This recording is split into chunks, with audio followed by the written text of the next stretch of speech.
Hello, this is Patrick from LSAT Lab. Let's talk about finding frameworks in reading comp passages. The three ways we're going to get better at reading comp are to get better at how we read the passage, get better at how we react to different question stems, and to get better at scrutinizing every word within an answer choice. In lesson 1, we went through some big picture reading strategies. The most important ones were chunking, pausing every once in a while to self-summarize more simply, compress things. Frameworks are going to help us decide which big ideas we care about, which ones we're listening for, and pivot words like but, yet, however, recently announce to us, hey, this moment is all about the purpose of the passage. When we see a big idea, we slow down to make sure we own it, but when we can tell its support, we can keep moving. We're still near the beginning of our reading comp journey. We're working on how to better absorb the material in the passage. Frameworks are a powerful tool that help you to remember 2 or 3 of the biggest ideas in the passage. Gather round, LSAT students, for I have a tale to tell. For you see, I've written you a reading comp passage. Why don't you come inside? There's about 20 ideas I'd like for you to meet, but only one of them is the key to your escape. Can you find it?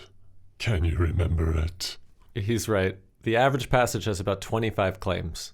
I can't even remember the name of someone I was just introduced to. Yeah, we're all like that. But what do you do if you really gotta remember somebody's name? I think I just say their name over and over, and then I try to associate it with something. Exactly. That's what we're gonna do. We're gonna filter out all these other jabronis, figure out who the 3 or 4 most important people in the room are, and have a little chit-chat with them. Mr. President, there's going to be a lot of donors at the banquet tonight, so say hi to everyone, but only slow down for the big-time donors. Have I ever told you being president's kind of a drag? Yes, on each of your first 100 days in office. Your solid gold skateboard has arrived, sir! So how are we supposed to know which 3 people to stop and have a conversation with? Well, you gotta talk to the main point, but then hopefully you can talk to the purpose of the paragraphs. Details, not so much. But how do you know which sentence is the main point, or what the purpose of these paragraphs are? That's what a framework is for! Oh, now I see how we were being used. Watch out for that book. Whoa, thanks! Hey, I read that book growing up, The Limits of Human Memory, right? Fun read. A reading comp passage has too many ideas for us to retain, so if we don't prioritize, we might forget all of it. A framework is there to help you remember what your 2 or 3 priorities are. Okay, so here are the most common frameworks that are useful in reading comp. We got old, new, problem solution, highlight a noteworthy figure or phenomenon, challenge a position, or present a debate. Let's check them out. Hey y'all, it's your boy Hutch. I subscribe to Wired and Scientific American, and I like to retweet Nat Geo. Did you know they used to think velociraptors were ground animals, but now they're discovering evidence of wings like it flew? This framework is real common in science passages because they like to present new findings, but it begins with an old traditional, it pivots with a but recently, and the author gives her assessment on this new thing in the final paragraph. Hi, I'm Cornelius. I like to spend my evenings doom scrolling on Twitter, watching the world burn. This framework shows up a lot in law passages. Sometimes there'll be no solution, somebody else's solution, but most of the time the last paragraph has the author's recommendation.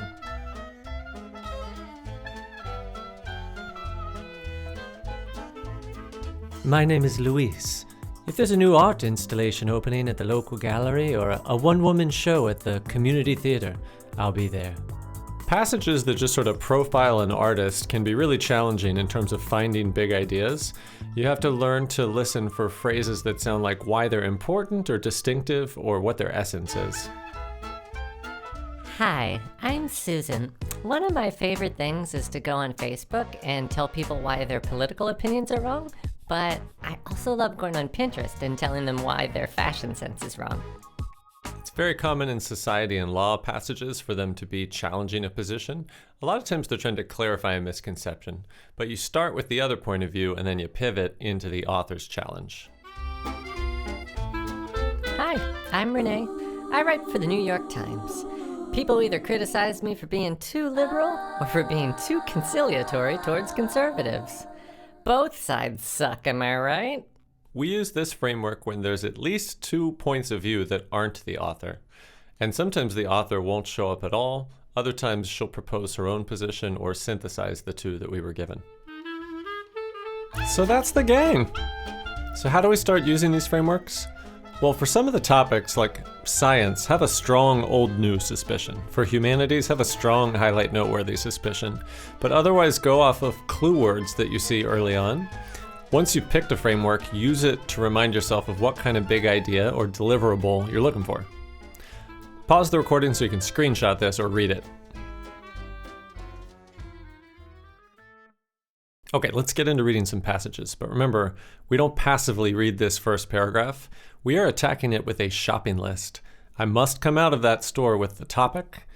I've got to have picked some framework, even if I change it later. And I need to tell you whether or not I saw the author while I was in there. If I see a pivot word, that's usually a giveaway. Kiss your partner goodbye. You're headed into the store. Topic, framework, author.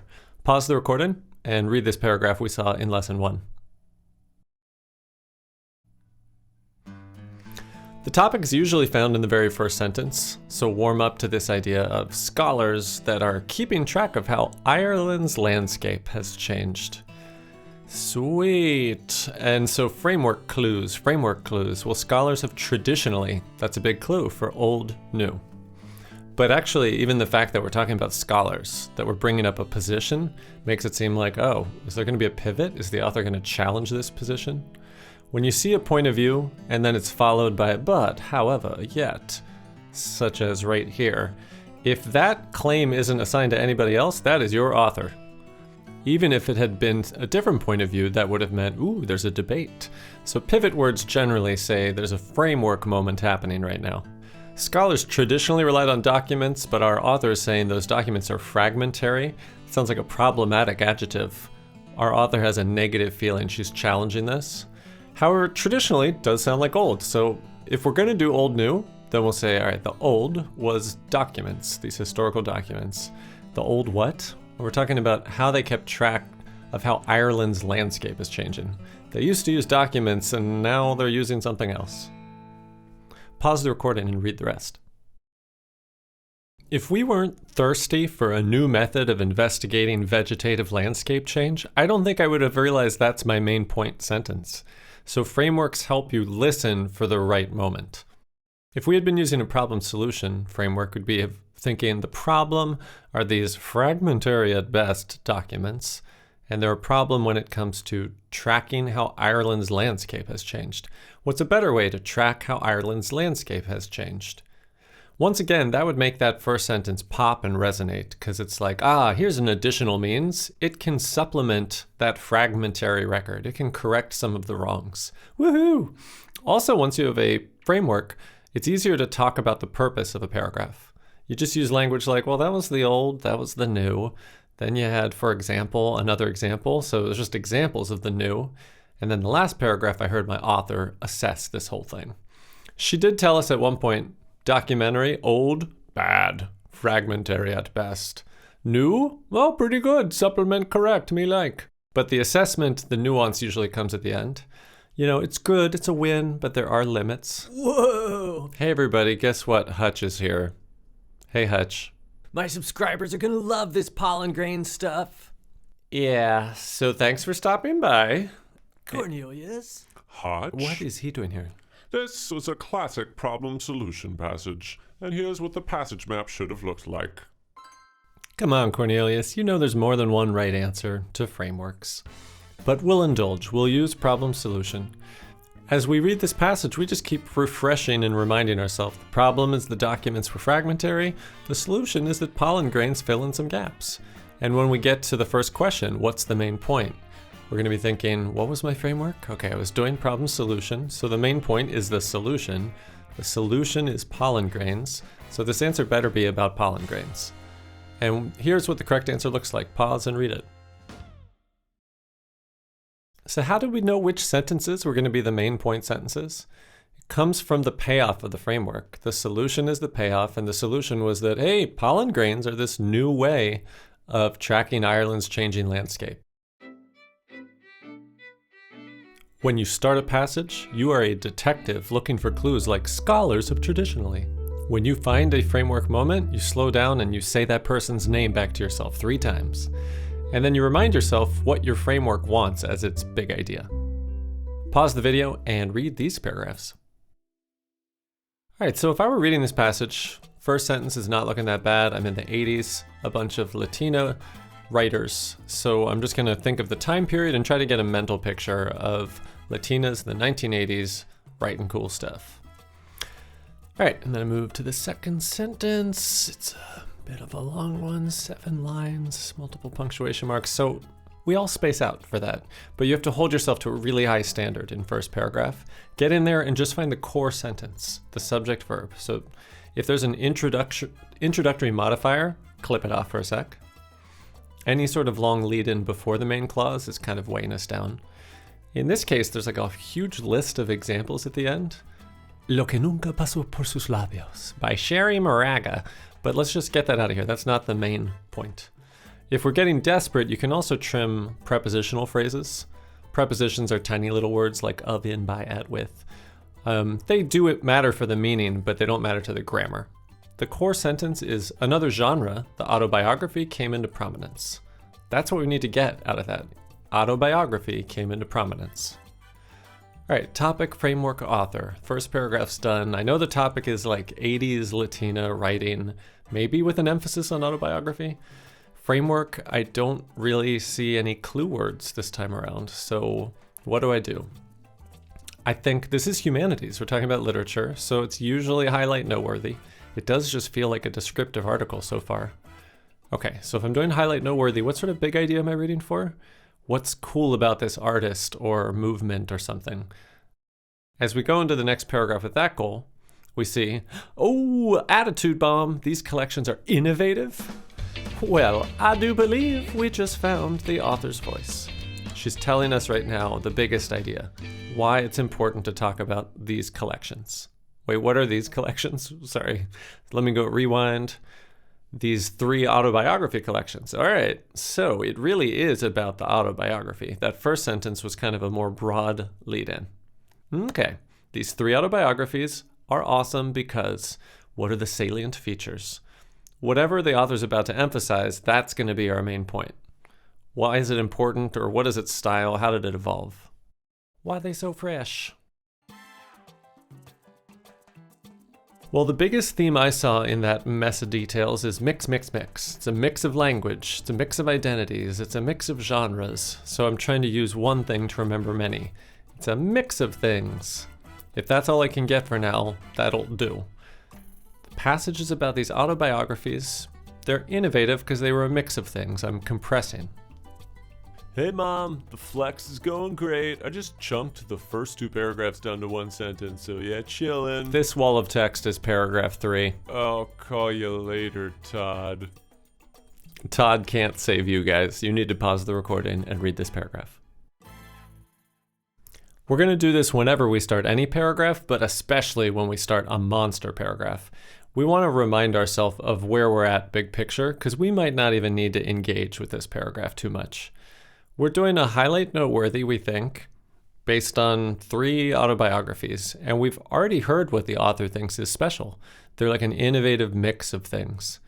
So this topic sentence is just talking about one of the 3 autobiographies. It's definitely smaller than any big point we've already heard. At this point, I would just be like, all right, are they emphasizing a mix? And yeah, they're saying it juxtaposes some narrative with some poetry. It's a mix of genres.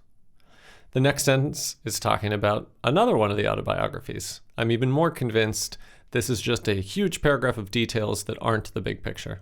Is this one a mix of something? A cha-ching. It's characterized by a mixture of genres. Now that wording, an important difference, should stick out and make us think, is there a new thing that I need to add to my big picture, that it departs from chronological ordering? But I'm reminding myself, this is only one of the 3 writers. That's not a commonality. And this just is according to one critic. Nope, too small. Now I'm seeing that we're dealing with our 3rd author. So again, Snoozeville, Cruise Control. Are we talking about a mix, I'm assuming? Are they all mixing stuff? Here it actually emphasizes that it's departing even further from conventions, which is more the innovative adjective. But it's part mom, part daughter, so it's a mix of authors, mix of identities. There's a lot of more text for this one, and the author gets into a classic concession main point. So the concession is like, I know this may seem bad, but in reality, it's good. It's a mix. Ever heard that word before? Click, clink. So my big picture, let me reinforce, it's these Latina autobiographies in the 80s. They were an innovative mix of language. Pause to read the last paragraph. We might expect to hear an author's summary or takeaway here. And this is definitely now about all three authors, about the collection. So these plural pronouns, it sounds like the author's summing up what we should know. They've revolutionized autobiography. That is strong praise. That would justify a strong attitude. They've made it more suitable to them. They've customized it. And they're sort of a voice that has been too silenced. LSAT authors love to platform something that's been overlooked. All right, so I want to add a little bit of that to my big picture. Yes, it's an innovative mix, but it's also cool that it's like customized to their unique voice. Final word, the Latina autobiographies of the late 80s were an innovative mix that were customized to their unique voice. All right, we're doing a main point question. What's our framework? Highlight noteworthy. I need the thing that we were talking about and what was noteworthy about them. Go ahead and pause the recording and try this question yourselves. Welcome back. One thing you want to look for is for the subject noun to match the main topic. So we want it to match autobiographies. This is saying writers who formerly wrote mostly poetry. Okay, we do talk about poetry and fiction, but the autobiographers are just a different thing later that decade. Those aren't the same group, so I can't say our autobiographers wrote mostly poetry. So the subject is just wrong. We're getting rid of A. All right, does B talk about autobiographers? Boom! In the late 80s. I'm loving you, B. Did they set aside standard conventions? I wanted an innovative mix. I know they said conventions in the third paragraph, but that's not a meaningful place. What about the last paragraph? Set aside conventions? They weren't going to conform to parameters. That's kind of like setting aside conventions. The second part matches. To make it more suitable matches to make it more amenable. It's playing the old game show answer versus passage. We're going to say one thing in the passage and then use some weird ass synonyms to say it a different way in the answer. They set aside conventions? No. They refused to conform to existing generic parameters. He said it was to make it more suitable, but she said more amenable. He says it's to express their personal histories, but she says it's to express their own experiences. What a miserable thing you guys have created for us to do. B's correct. What about C? Great diversity of styles sounds like mix. I'm liking this. Recent? Is it recent? Late 80s? This was Test 65, which was December 2011. People would have been thinking 30 years ago? I don't think recent really counts. Traditional and non-traditional. I don't remember those modifiers at all. If I look back here, it's actually, a random aside. They confront traditional boundaries, but that's the only time those words come up. Get out of here, C. Recent, traditional. This one's talking about Latina writers, not autobiographers, but the opening modifier is talking about autobiography. Let's keep reading. Was the big idea that they showed nonfiction can coexist with other genres? I don't know, they did talk about mixing genres, but it's like, it's just multi-generic. There's no emphasis there about nonfiction with other stuff. Here it's saying they revolutionized autobiography, which is a specific type of nonfiction, but it's not emphasizing they combine nonfiction with other things. Wrong emphasis. E is talking about Latina authors and recent. I'm already not liking it. They prompted some literary critics? What? The central point had nothing to do with them affecting other people. Critics who specialize in biography? So the big parts of the passage are the beginning and the end. When you see language that's coming from the middle, you're like, all right, haystack, meet needle. Needle? This is haystack. Wait, are you telling me that from that first encounter, they went on to find love? Guys. So B is the correct answer. Once again, think about how it relates back to our framework. We knew the main topic was these 3 autobiographies. And what were the cool details? Well, they were innovative, they set aside conventions, and they customized it to their unique voice. In addition to these 5 frameworks that kind of dominate reading comp, there's a couple others. Explain why something puzzling has happened, or provide an example of a general claim. Let's do a little lightning round before we get out of here. 2 more passages. Read the first couple paragraphs, try to get me my topic, my framework, my author. Here's a reminder of what the common frameworks are. Welcome back. So the topic is a painter, Sam Gilliam. So we're in humanities, which means we're biased towards highlight noteworthy.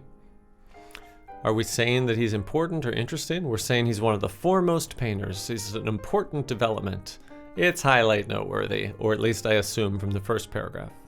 Okay, let's create a space in our head. The topic is Sam Gilliam. He's a black painter from DC in the 50s, 60s, 70s. I'm trying to really just make sure I answer the lead questions. Why are we talking about Sam Gilliam? That's what the main point will be.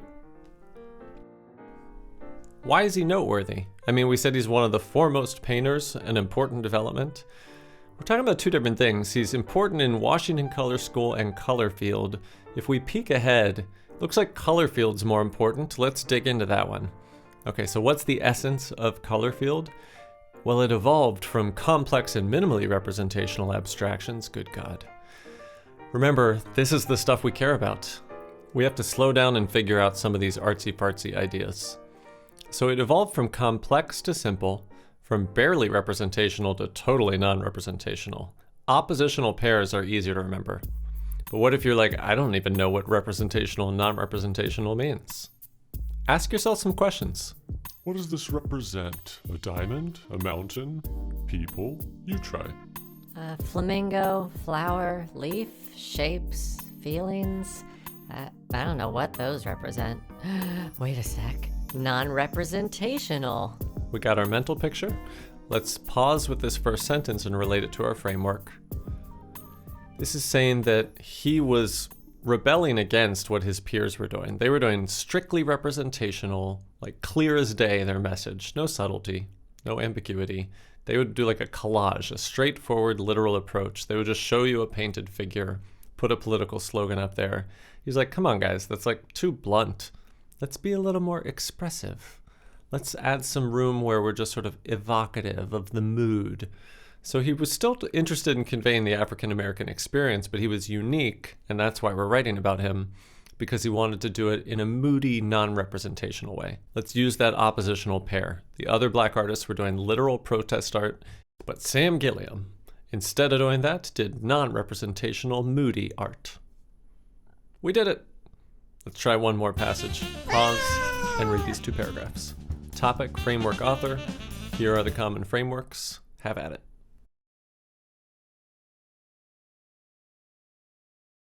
Welcome back. This passage is about prodigies, and the early clue is some people believe that you must have innate talent to be this sort of prodigy. When we see some people believe, we think, well, the author's either going to push back or some other point of view. But we see certain psychologists have supported this view. All right, so now we have an entire paragraph saying you got to have innate talent. They have noted, they have found evidence. We know that this is probably going to pivot into either the other side of a debate or the author pushing back. So let's create some space. Side A, elite performers got to have innate talent. And here's a really important move. You predict the other point of view. They're going to say, nuh-uh, you don't need innate talent. Anybody can beat LeBron James if you work hard enough. So do we pivot into a new point of view? Oh, snap. Where my dancers at? Ooh. Huh. When you see a pivot, if you got a damn, then you should give it. Pivots tend to show you what kind of framework you should go to pivot. We are going against this old thing where we thought it was innate talent.